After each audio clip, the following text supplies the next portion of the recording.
Hello everyone, আমি স্মৃতি। আজকে আপনাদের জন্য নিয়ে এসেছি সুস্বাদু মজাদার ভাপা ইলিশের একটা ইয়ামি রেসিপি নিয়ে। দেখতেই পাচ্ছেন ইলিশ মাছটা কতটা লোভনীয় হয়েছে দেখতে। এটা দেখতে যতটা লোভনীয়, খেতে মাশাআল্লাহ অনেক বেশি টেস্টি হয়। এটার জন্য আমি কিছু ইলিশ মাছ নিয়ে নিয়েছি। ইলিশ মাছগুলোকে আমি খুব ভালো করে ধুয়ে নিয়েছি। এগুলো আমি একটু হালকা কুসুম গরম পানি দিয়ে কিন্তু ওয়াশ করে নিয়েছি।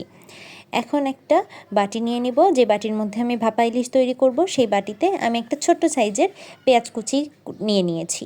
এর মধ্যে দিয়ে দিলাম 1 টেবিল চামচ লবণ। এখন হাতের সাহায্যে পেঁয়াজ কুচিগুলোকে খুব ভালো করে মথে নেব। খুব কম তেল মশলায় এই ইলিশ ভাপাটা কিন্তু তৈরি হয়ে যায়। আর এই ইলিশ ভাপা তৈরি করতে কিন্তু খুবই কম সময় লাগে। তাই আপনাদের হাতে যদি সময় কম থাকে তাহলে কিন্তু আপনারাও ঝটপট এই ইলিশ ভাপা বানিয়ে ফেলতে পারবেন। এখন এর মধ্যে আমি দিয়ে দেব 1/2 চা চামচ মরিচের গুঁড়া, দিয়ে দেব 1/2 চা চামচ হলুদের গুঁড়া, এখন খুবই সামান্য লবণ, 1/2 চা চামচ গরম মশলার গুঁড়া। এখানে ব্যবহার করেছি 3 টেবিল চামচ পেঁয়াজ বাটা আর 1 টেবিল চামচ আদা রসুন বাটা, 1 টেবিল চামচ পরিমাণ সয়াবিন তেল আর 1 টেবিল চামচ পরিমাণের সরিষার তেল এখানে আমি ব্যবহার করছি।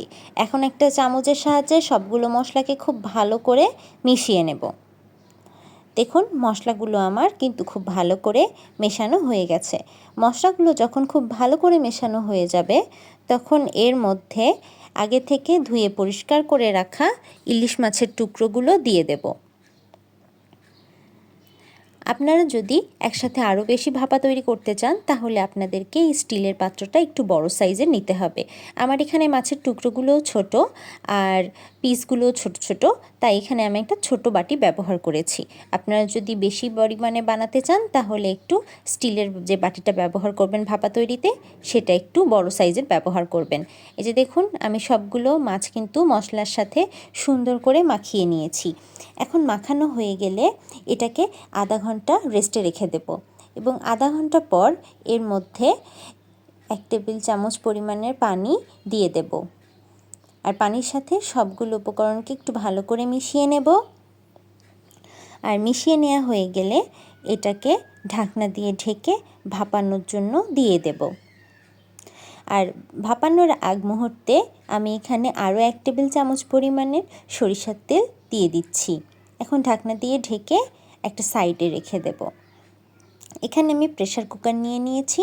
প্রেসার কুকারের মধ্যে খুব সামান্য পানি দিয়েছি যাতে বাটিটা 1/4 অংশ পানির মধ্যে ডুবে থাকে। এখন প্রেসার কুকারের ঢাকনা লাগিয়ে এটাকে খুবই অল্প আঁচে আধা ঘন্টার জন্য প্রেসার কুকারটাকে চুলায় বসিয়ে দেব। এই ক্ষেত্রে সিটি আমরা 3 থেকে 4টা সিটি পর্যন্ত ওয়েট করব।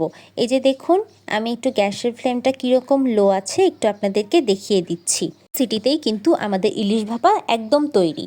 এই যে দেখুন ইলিশ ভাপাটা কতটা লোভনীয় হয়েছে দেখতে। এরকম আরও অনেক ইউনিক ভিডিও পেতে আপনারা আমার চ্যানেলটিকে সাবস্ক্রাইব করুন এবং আপনাদের যদি এই রেসিপিটি ভালো লাগে তাহলে অবশ্যই ভিডিওটিকে একটি লাইক কমেন্ট অ্যান্ড শেয়ার করে দেবেন। এই যে দেখুন আমি কাছ থেকে দেখিয়ে দিচ্ছি এটা কতটা লোভনীয় আর লুক্রেটিভ হয়েছে।